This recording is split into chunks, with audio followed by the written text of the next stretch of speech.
Hello and thanks for joining us here on France 24 for Beyond Business with me, Tom Burgess-Watson.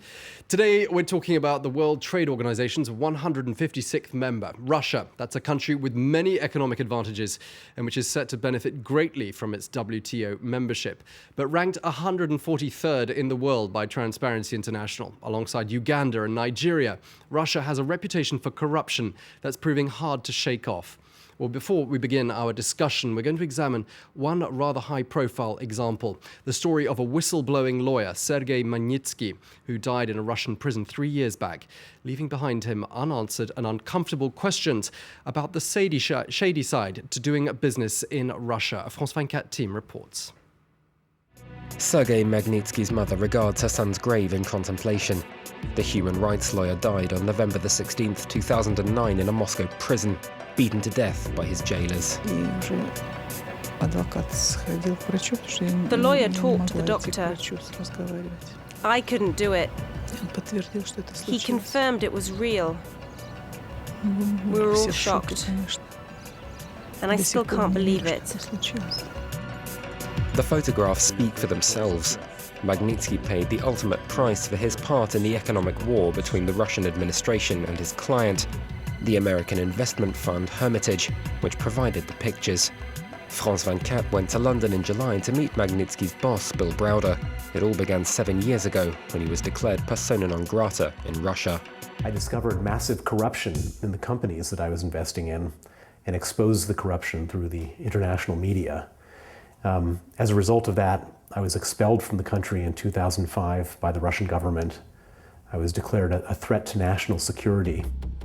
Browder regained some of the money that was left in Russia, though he still harbored concern for his 3 Moscow-based firms. Rightly so. In February 2007, the hammer fell. The Russian police raided my offices in Moscow, seized all of our documents, and then used those documents to fraudulently steal our companies. It wasn't long before Hermitage's 3 Russian businesses found themselves with new owners. They claimed the companies hadn't earned as much as the former boss said and claimed a $230 million rebate from the revenue service. The sleight of hand was over in 48 hours. The money was transferred to a Moscow account in the name of the new owners. That was when Browder engaged Magnitsky's services. The lawyer was true to his reputation and fast got to work. Sergei then discovered that the fraud was conducted by members of the government, members of the Russian police, and organized criminals. Magnitsky's findings were startling. He was attacking an extremely powerful entity, which struck back in November 2008. The same police officers who he testified against came to his home at 8 in the morning in front of his wife and 2 children, arrested him, put him in pretrial detention, and then started to torture him to get him to withdraw his testimony.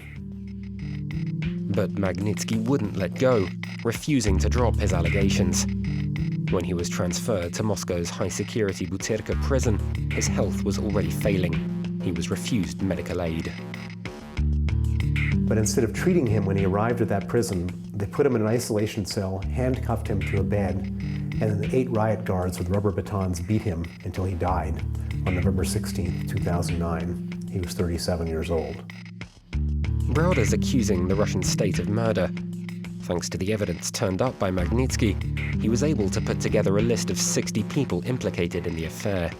They included members of the Interior Ministry, the tax services, and the FSB, the successor organization to the Soviet-era KGB.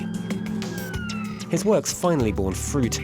The US Congress passed the Magnitsky Act in 2011, a law that prevented those 60 people from entering US territory and seized their assets. There's now an initiative which will touch these people right where it counts the most, which is their ability to travel and to keep their money and to spend their money outside of Russia. Several other nations have joined the effort too. Canadian, British, Italian and Swedish parliaments have all passed laws against corruption and in support of human rights in Russia, acknowledging the deceased lawyer's work. Well, for more, I'm joined here in the studio by Eva Lotoffski, who is an economist at Coface Worldwide Credit Insurance. Thank you very much indeed for coming in to talk to us. As we just saw in that report there, a cloak and dagger tale. Is Russia's reputation there, its slightly shady reputation for corruption, a fair one? Well, yes. I mean, if you look at the position of Russia in many of the classifications we have, it's certainly not a very well-ranked country. And the thing is that on many aspects of governance, the things have deteriorated lately, clearly. You talked about corruption, which is one thing, but we have also to talk about the lack of transparency, for example, of corporates. It's very difficult to know what's the real financial situation of a corporate. It's very difficult to know who owns a company. Clearly in Russia. The rule of law also is very complicated in Russia, how the law is applied. If you go to an arbitrage court in Russia, whether you will gain a subject, that's also very, very problematic issues now. From what you're saying, it sounds as though matters are actually getting worse, not better. Aren't the authorities in Russia doing anything to try to improve the reputation of their country and make it a more attractive place for foreign investors? Well, despite all these problems, first, Russia does attract a lot of foreign direct investment because it's a very dynamic economy, first of all. Secondly, I think what's happening now in Russia is that the question of the rule of law or the question of the corruption is part of the debate.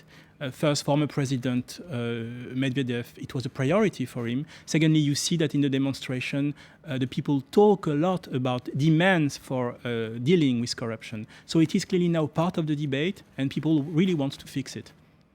And do you feel that they're likely to have any success? I mean, it's one thing to have the desire to fix it, but what chance of success is there if corruption and a lack of transparency is as endemic as you say it is? Well, the difficulty for Russia is that it's a very oil-oriented economy. And when you have oil and gas, it's very usually associated with large corruption and problems of governance generally in many countries like Venezuela or others of these types of countries. But what I think is that, Russia has no choice. The oil bonanza is vanishing. There is a big issue for the manufacturing sector. Manufacturing sector needs investment, needs credit, and for that you need transparency, you need good governance. So I think that Russia has no choice to perform better in terms of business climate. Russia is now a member of the WTO. What's that likely to bring with it in terms of benefits to Russia? And secondly, is WTO membership likely to do anything to address those problems of a lack of transparency and those problems of corruption? I think the good thing for the WTO accession will concern the service sector, which is banks, insurance, telecoms. It will gain for more competition. It will improve efficiency. You think that you will have new players, foreign players, progressively. That's a good thing for so far some sectors that haven't been very productive and very efficient.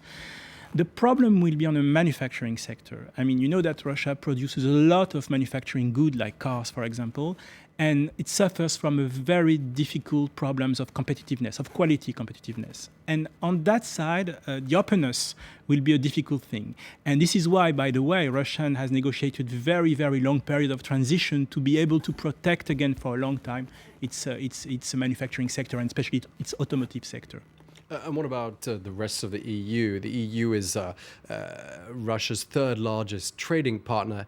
Presumably WTO membership is going to bring spin-off benefits to the rest of the EU. Absolutely. Russia is a fantastic market because first it has consumers that are very dynamic. So it already attracted a lot of consumer good foreign investors. With the WTO, of course, the restrictions that are on some sectors will vanish, and this is very good for the EU. Nevertheless, there are a lot of subjects of difficulties because being a very large gas supplier to the EU, there are a lot of questions on Gazprom, which are also making this relationship very strained from time to time. But at the same time, these are partners that are linked forever, so they have, in a way, to deal with each other. So clearly, plenty still to be done there in Russia. Thank you very much indeed to my guest today, Eva Lotoffski, an economist at Coface Worldwide Credit Insurance. And thanks to you for watching Beyond Business. Do stay tuned to France 24.